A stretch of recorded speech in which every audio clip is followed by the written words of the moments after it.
Greetings, everyone, and a warm welcome to another edition of Marketing the Invisible. I'm Tom Poland, beaming out to you from a little Castaways Beach in Queensland, Australia, joined today by Nicole Baldinu. Nicole, g'day. Where are you hanging out? Well, I'm not too far, but I'm in Sydney, New South Wales. A stone's throw away, only, let's see, folks, probably 90-minute flight. But I say not too far because we're still in the same country. Relatively speaking, that's quite right. And normally the people you and I are talking to are across that big ditch, that pond we call the Pacific.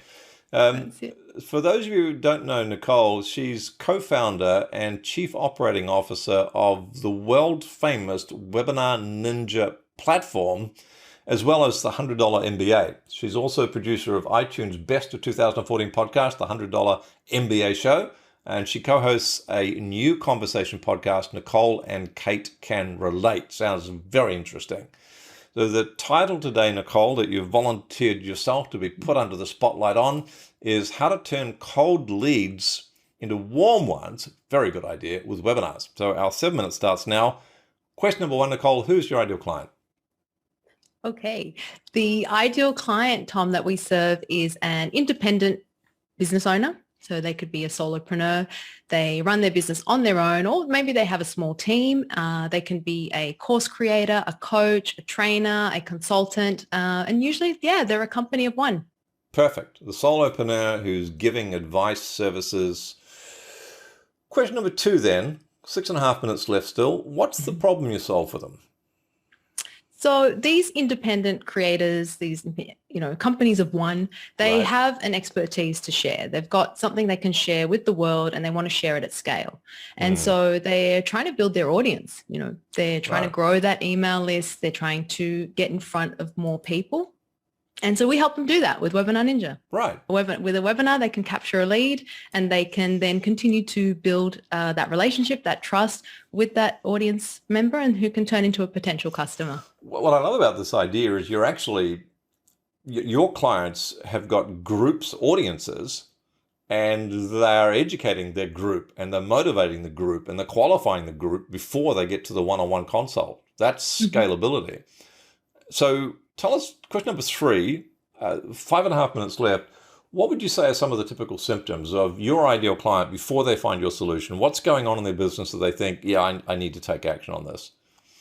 Yeah, I would say that they feel like, in fact, they don't have enough leads. They need to, grow. Their email list might be small. They might be starting out, or they might be early days in their business. So they feel like they need a bigger audience in order to convert those leads and those potential customers into customers.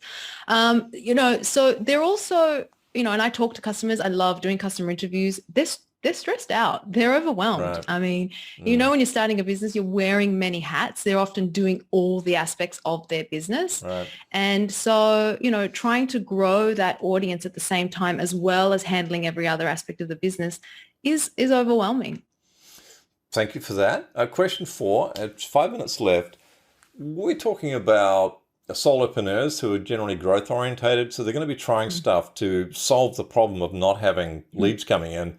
What would you say are some of the common mistakes that folks make when they're trying to get into the webinar world? Yeah, you said it and immediately I thought of Clubhouse. So I think what happens is that they try to do everything. They're spread really thin. They try and be everywhere. And I giggled about Clubhouse because, that's the newest thing, right? So all of a sudden I've got to ditch what I was doing before, jump onto this new platform, create my profile, do all the things I'm supposed to be doing there, start running Clubhouse events or sessions. I don't even know what they're called. I'm not dissing Clubhouse, but I think the mistake that I think especially new or early stage founders do is that they try and be everywhere. They're not putting enough reps and consistency into something that is proven to work. Right. We know that webinars work. We know that that podcasting works. It's just really giving up too soon and too early and not putting in those reps. So that's so true. I think true. One of the biggest the other mistake that I see folks make is just signing up for a free webinar platform that's probably rubbish.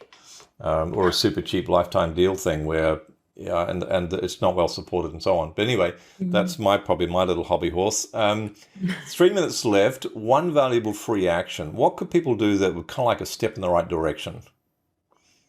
Well, if we're going to talk about webinars and signing up for free, and we're talking to the entrepreneur or the business owner that has a lot of tools, and adding another tool to their toolkit can sometimes be overwhelming. But we're offering at Webinar Ninja, we do have a free plan. So there's no credit card required. So they're able to get started for free. They're able to run as many live webinars as they can, and they're able to demonstrate their expertise, their value to their audience. So we see a lot of our, customers running Ask Me Anything sessions, live coaching sessions, just getting that interaction, building that, rapport and trust with that audience so that they can then, continue to nurture that relationship and potentially one day that those customers will buy from them. So we might be answering two questions at once here, which is great, because the next question is the valuable free resource. Where can people go to find out more? And the answer is dub.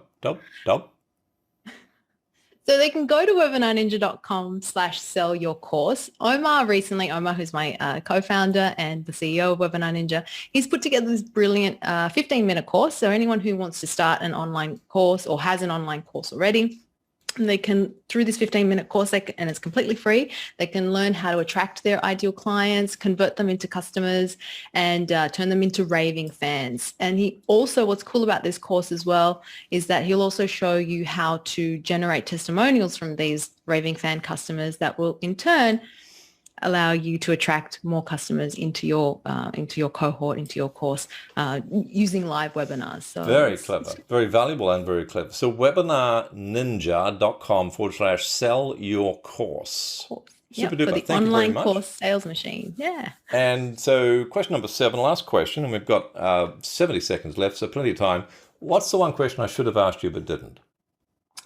Well, when it comes to customers, and I think the thing that I always find when I talk to our users and our members is they're concerned that they don't have a large enough audience. And so they're hesitant to start their webinar. So do I build my audience first before I start to produce content, whether it's a webinar, a podcast, or whatever it is? Or do I start running those webinars, generating that content so that I can grow my audience? So it's kind of that chicken and the egg. What do I do first? Which one goes first? So what do they do first?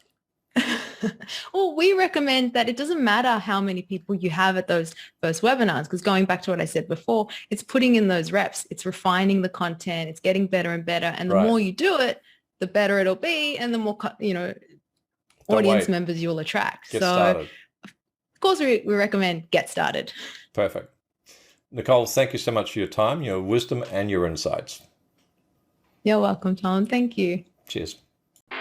Thanks for checking out our Marketing the Invisible podcast. If you like what we're doing here, please head over to iTunes to subscribe, rate us, and leave us a review. It's very much appreciated. And if you want to generate 5 fresh leads in just 5 hours, then check out www.5hourchallenge.com.